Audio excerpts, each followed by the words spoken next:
Hello guys, आज हम बात करने वाले हैं हाल में ही रिलीज़ हुई मूवी आरआरआर के हिंदी एक्सप्लेनेशन के बारे में। मूवी की ओपनिंग होती है एक छोटी लड़की माली के गाना गाने के सीन से।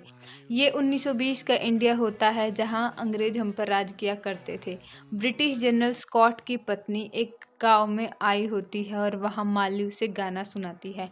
वो औरत उसकी आवाज़ से खुश हो जाती है और अपने पति स्कॉट से कहकर उस लड़की को खरीद लेती है। उसकी माँ इसके लिए मना करती है। वो उनकी कार के सामने आ जाती है और उसकी बेटी को उससे अलग ना करने की भीख मांगती है, लेकिन वो बेरहम अंग्रेज उसे हटाने लगते हैं और उनमें से एक उसे गोली मारने वाला होता है। तभी स्कॉट अपनी गाड़ी से उतरकर आता है और कहता है कि तुम्हें पता है कि एक गोली की कीमत कितनी है। ये हम अंग्रेजों द्वारा बनाई जाती है और हमारे पास पहुंचते तक इसकी कीमत 1 पाउंड हो जाती है। तुम 1 पाउंड की इस गोली को इस ब्राउन इंडियन औरत पर वेस्ट करना चाहते हो। वो उसे बोलता है कि तुम ऐसा नहीं कर सकते और तुम्हें इसे मारने के लिए दूसरा रास्ता ढूंढना होगा। ये बात सुनकर वो सैनिक वहां से एक लकड़ी का टुकड़ा उठा लेता है और उस औरत के सर पर मारकर उसे ख़त्म कर देता है। इसके बाद वो वहां से माली को लेकर चले जाते हैं। फिर इंस्पेक्टर रामा राजू का इंट्रोडक्शन कराया जाता है, जो अपने ऑफिसर के ऑर्डर पर हजारों की भीड़ में घुस जाता है और एक आंदोलनकारी को पकड़ कर ले आता है। उसकी ताकत और हिम्मत से बाकी के आंदोलनकारी भी डर जाते हैं और वहां से चले जाते हैं।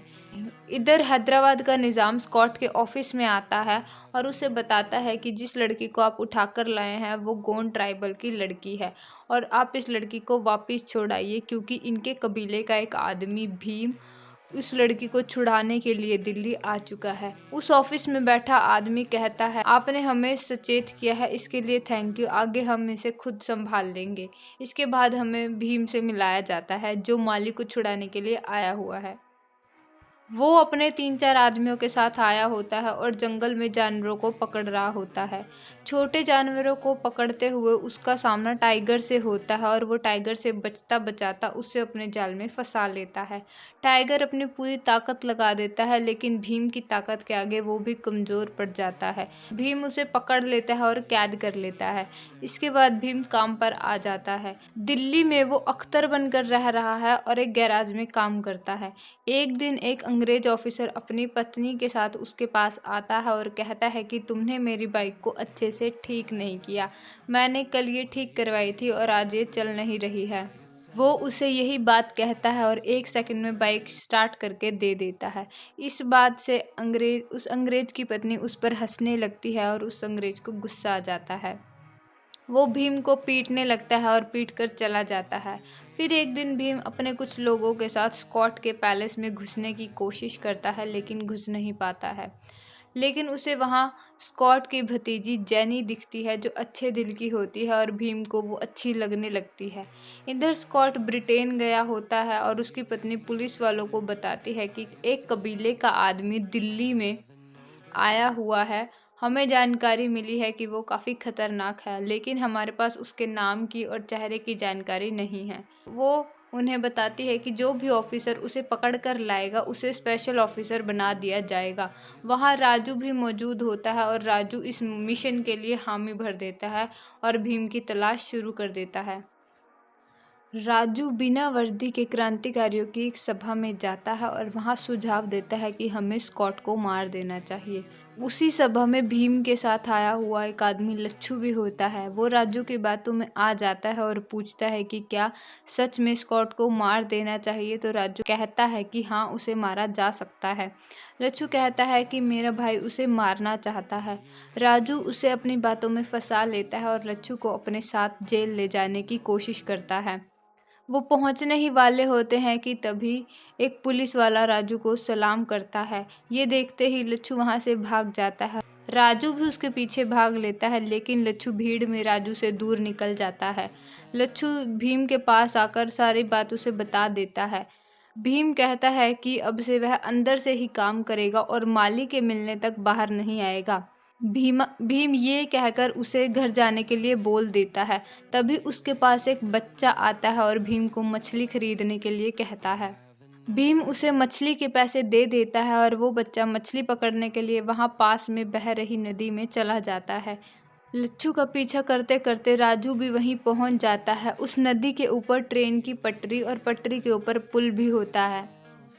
उस पटरी से एक ट्रेन जा रही होती है और ट्रेन में आग लग जाती है। आग लगने से ट्रेन का एक डिब्बा नदी में गिर जाता है और मछली पकड़ने गए बच्चे की किश्ती उलट जाती है। वो डूबने से तो बच जाता है लेकिन मदद के लिए चिल्लाने लगता है। वहां मौजूद सब लोग ये देख रहे होते हैं। इधर भीम उसकी मदद करने के लिए सोचता है और उधर पुल पर खड़ा राजू भी उस बच्चे को बचाना चाहता है। वो दूर से देखता है कि भीम उस बच्चे को बचाने के लिए रस्सी ढूंढ रहा है। वो भीम की तरफ इशारा करता है कि मेरे पास आ जाओ तो हम दोनों साथ में उस बच्चे की मदद कर सकते हैं। भीम समझ जाता है और बाइक लेकर राजू की तरफ जाता है। भीम वहां पहुंचता है और राजू उसे रस्सी का एक सिरा देता है।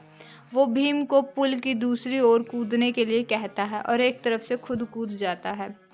भीम ऐसा ही करता है और वो दोनों मिलकर पुल के ऊपर तक आ जाते हैं और बच्चे को बचा लेते हैं। इस बात से उन दोनों की दोस्ती हो जाती है और धीरे धीरे वो दोनों अच्छे दोस्त बन जाते हैं। वो अच्छे दोस्त बन जाते हैं लेकिन दोनों एक दूसरे से एक बात छिपाते हैं। भीम उसे अपना नाम अख्तर बताता है और राजू ये नहीं बताता कि वो एक पुलिस वाला है। राजू लच्छू का स्केच बनवा लेता है और गली गली उसे ढूंढता है और भीम स्कॉट के पैलेस में घुसने की तरकीबें सोचता रहता है। एक दिन वो दोनों बाइक पर घूम रहे होते हैं और भीम को जैनी दिखती है। वो जैनी को देखता रहता है और राजू उसे ये करता देख लेता है। वो राजू से कहता है कि भाई भाभी से बात करो ना। भीम ये सुनकर शर्मा जाता है और कहता है कि मैं कैसे बात करूं। राजू उसे कहता है कि बाइक को जैनी की कार से आगे निकाल लो। भीम बाइक को आगे निकाल लेता है और राजू रास्ते से कीले उठाता है और उसकी कार के सामने गिरा देता है। वो भीम से रुकने के लिए कहता है और उनके रुकते ही जैनी की कार भी पंक्चर होकर वहीं रुक जाती है। जैनी उन दोनों से पूछती है कि क्या यहाँ कोई गैराज है, तो भीम कहता है कि वो इस गाड़ी को 5 मिनट में ठीक कर देगा। लेकिन जैनी को हिंदी नहीं आती है और इसलिए वो भीम की बात को नहीं समझ पाती। राजू इस बात का फ़ायदा उठाता है और इंग्लिश में कहता है कि ये कार 5 घंटे में ठीक होगी, लेकिन ये आपको लिफ्ट दे सकता है। वो भीम की गर्दन भी हाँ में हिलवा देता है। जैनी उससे लिफ्ट लेने के लिए तैयार हो जाती है और भीम को मार्केट चलने के लिए कहती है। वो मार्केट पहुंचते हैं, बातें करते हैं, लेकिन दोनों की बातें एक दूसरे को समझ में नहीं आती हैं। जैनी खिलौने लेने लगती है तो भीम मुझसे पूछता है कि आप ये खिलौने किसके लिए ले रही हैं। तो जैनी थोड़ा थोड़ा समझ जाती है और कहती है कि हमारे घर एक बच्ची माली रह रही है, वो ये सब उसी के लिए ले रही है। भीम माली का नाम सुनकर इमोशनल हो जाता है और जैनी से कुछ वक्त मांगकर वहां से चला जाता है। वो चूड़ी बनाने वाले से एक चूड़ी बनाने के लिए कहता है जिस पर कुछ लिखा होता है। वो चूड़ी जैनी को देता है और कहता है कि आप ये चूड़ी को भी ले जाना, मैंने उस दुकान से ली है। जैनी को वो चूड़ी अच्छी लगती है और वो उन चूड़ियों को रख लेती है। इतने में कुछ सैनिक जैनी को ढूंढते हुए वहां पहुंच जाते हैं और जैनी को वहां से लेकर जाने लगते हैं। जाने से पहले जैनी भीम को पार्टी इनविटेशन देती है और वहां से चली जाती है। घर पहुंचकर जैनी माली को वो सामान देती है और माली उस चूड़ी को देखकर खुश हो जाती है और वो समझ जाती है कि भीम उसे लेने आने वाला है। इधर भीम राजू के घर पहुंचता है और खाना खाने लगता है। जब राजू उससे पूछता है कि आप लोगों की क्या बातें हुई, तो भीम बताता है कि हमारी बात तो हुई लेकिन हमें एक दूसरे की बातें समझ नहीं आई। उसने जाते वक्त मुझे ये कागज़ दिया है। राजू वो कागज़ देखकर कहता है कि ये तो आज की पार्टी का इनविटेशन है। भाई भाभी भी आपको पसंद करती है। भीम ये सुनकर खुश हो जाता है और चलने के लिए कहता है।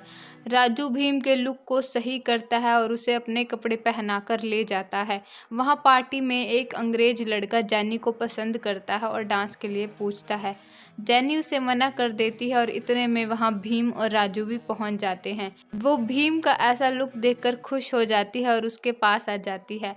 वो भीम की तारीफ करती है और राजू कहता है कि ये आपसे मिलने के लिए बेस्ट दिखना चाहता था। जैनी भीम को डांस फ्लोर पर ले जाती है और डांस करने लगती है।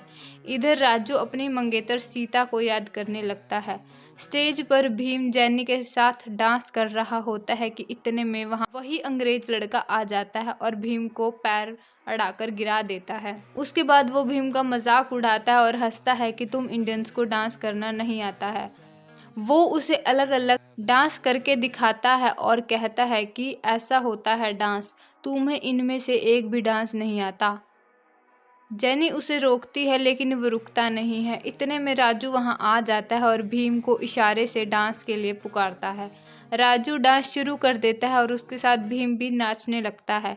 वो दोनों बहुत ज़बरदस्त डांस करते हैं और धीरे धीरे सब उनके साथ नाचने लगते हैं। वो डांस में चैलेंज शुरू कर देते हैं और भीम उस डांस को जीत जाता है और जैनी उससे इम्प्रेस हो जाती है। इसके बाद भीम और राजू वहां से जाने लगते हैं। वो रास्ते में होते हैं तभी जैनी वहां पहुंच जाती है। वो भीम को कॉफ़ी पर जाने के लिए पूछती है। भीम हाँ कर देता है और वो दोनों स्कॉट के पैलेस में कॉफ़ी पीने आ जाते हैं। गेट पर उसे वही पुलिस वाला मिलता है जिसने उसकी गैरेज में पिटाई की थी। वो उसे अंदर जाने से रोकता है लेकिन जैनी के ऑर्डर के बाद वो उन्हें अंदर जाने देता है। वहाँ भीम को माली के गाना गाने की आवाज़ सुनती है। वो जैनी से कहता है कि मुझे खाने के लिए कुछ चाहिए। जैनी खाना लेने जाती है। इतने में भीम आवाज़ की तरफ चल देता है। उधर माली अंग्रेजी औरतों के लिए गाना गा रही होती है और गाना ख़त्म होते ही वो उसे एक जेल में डाल देते हैं। भीम को माली दिख जाती है और वो उसके पास आ जाता है।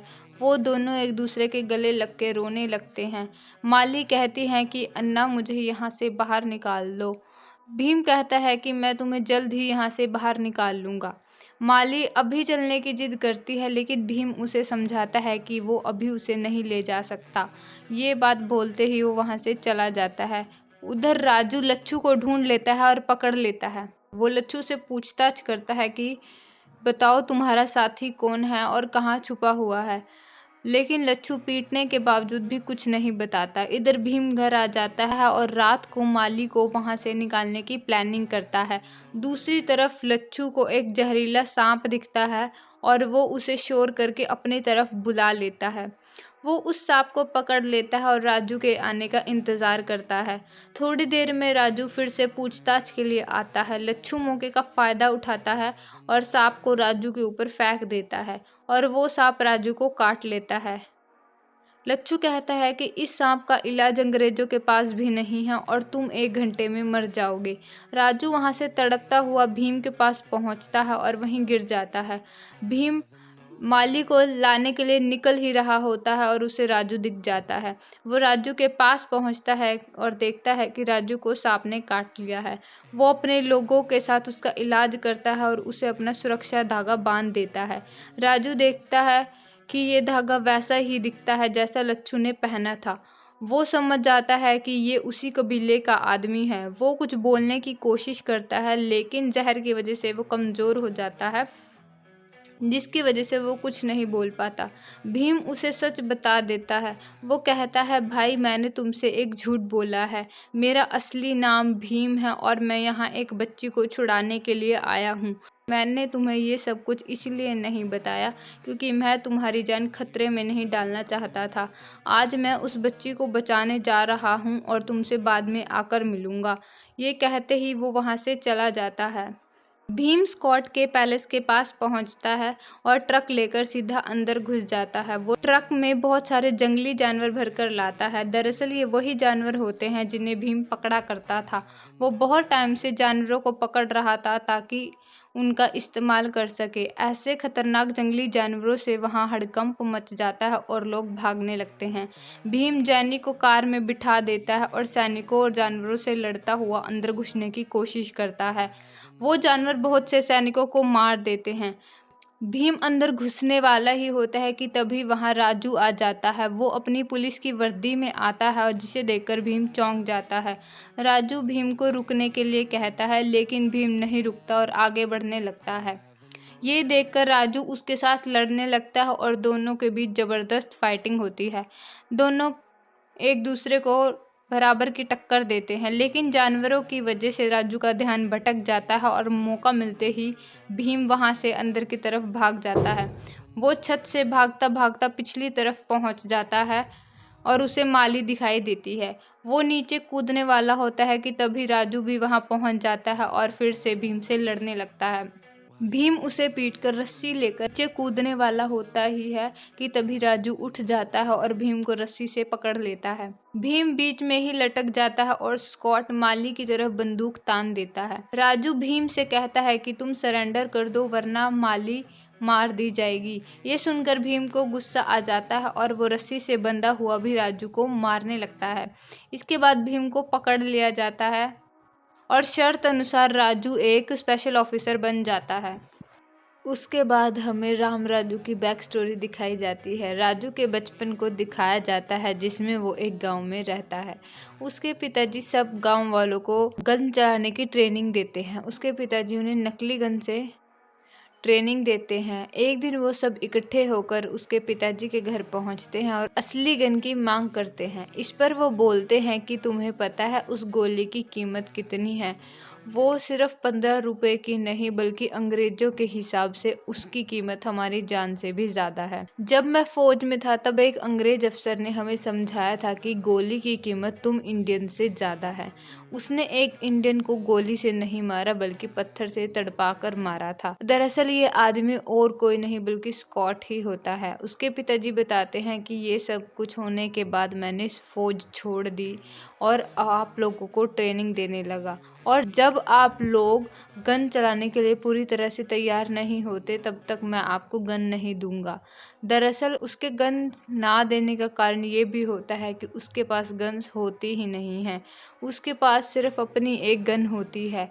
एक दिन वो ट्रेनिंग दे रहा होता है तो देखता है कि राजू ट्रेनिंग करते हुए दर्द में चिल्ला रहा है। वो उससे कारण पूछता है तो वो नहीं बताता। वो राजू की शर्ट को ऊपर करके देखते हैं तो उसके कंधे पर वैसा ही निशान होता है जैसा गन चलाने पर हो जाता है। वो राजू को डांटने लगता है कि तभी सीता बीच में आ जाती है और उसे बचा लेती है। वो कहती है कि राजू ने सिर्फ एक गोली चलाई थी और वो गोली बहुत अच्छे से चलाता है। वो उसके पिताजी को राजू के निशान लगाने वाली जगह ले जाती है। उसके पिताजी राजू का निशाना देखकर खुश हो जाते हैं और उसे वापस सबके पास ले आते हैं। वो बताते हैं कि इस निशाना कमाल का है और ये देश की आज़ादी का हथियार बन सकता है। वो खुश हो रहे होते हैं कि तभी वहाँ अंग्रेज हमला कर देते हैं और उनके बहुत सारे गांव वालों को मार देते हैं। उसके पिताजी गांव वालों को भेज देते हैं और अकेले अंग्रेजों की सेना से लड़ने लगते हैं। वो लड़ते रहते हैं कि इतने में राजू भी वहाँ आ जाता है। कुछ देर बाद उसके पिताजी के हाथ में गोली लग जाती है और वो अपनी गन राजू को दे देते हैं। राजू एक एक करके सब सैनिकों को मारने लगता है। इससे अंग्रेज अपना प्लान बदल लेते हैं और घेरा बनाकर उन्हें घेर लेते हैं। ये देखकर उसके पिताजी उन सैनिकों के सामने चले जाते हैं और राजू को गोली चलाने के लिए कहते हैं। राजू के पापा ने अपने चारों ओर बम बांधे होते हैं और वो गोली लगते ही सब अंग्रेजों के साथ मर जाते हैं। लेकिन उनके सामने जाने से पहले उसके पिताजी उससे वादा लेकर जाते हैं कि वो सब गांव वालों के हाथ में गोली थमाएगा। उसे कुछ ऐसा करना होगा कि सब क्रांतिकारियों के पास गन होगी, और इसीलिए ही राजू दिल्ली आया होता है और किसी भी कीमत पर स्पेशल ऑफिसर बनना चाहता है, क्योंकि स्पेशल ऑफिसर को ही हथियार ले जाने की ड्यूटी मिलती है। वो हथियार की ड्यूटी चाहता था ताकि वो उन्हें चुराकर अपने गांव वालों को दे सके। फिर हम प्रेजेंट में पहुंच जाते हैं जहां भीम को सजा देने का ऐलान होता है। उसे दुनिया के सामने खड़ा किया जाता है और सजा देने की तैयारी की जाती है। उसे कोड़े मारने की जिम्मेवारी राजू को दी जाती है। राजू उसे कोड़े मारता है और स्कॉट के सामने घुटने टेकने को कहता है, लेकिन भीम पिटता रहता है पर झुकता नहीं है। स्कॉट की पत्नी इस बात से चिढ़ जाती है और वो राजू को कीलों से भरा कोड़ा देती है। वो इससे भीम को मारने का हुक्म देती है।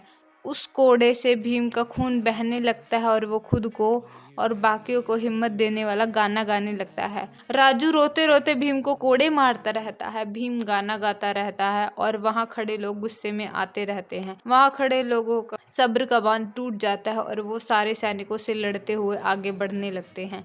ये सब देखकर राजू भीम को गाड़ी में बिठा देता है और वापस जेल में पहुंचा देता है।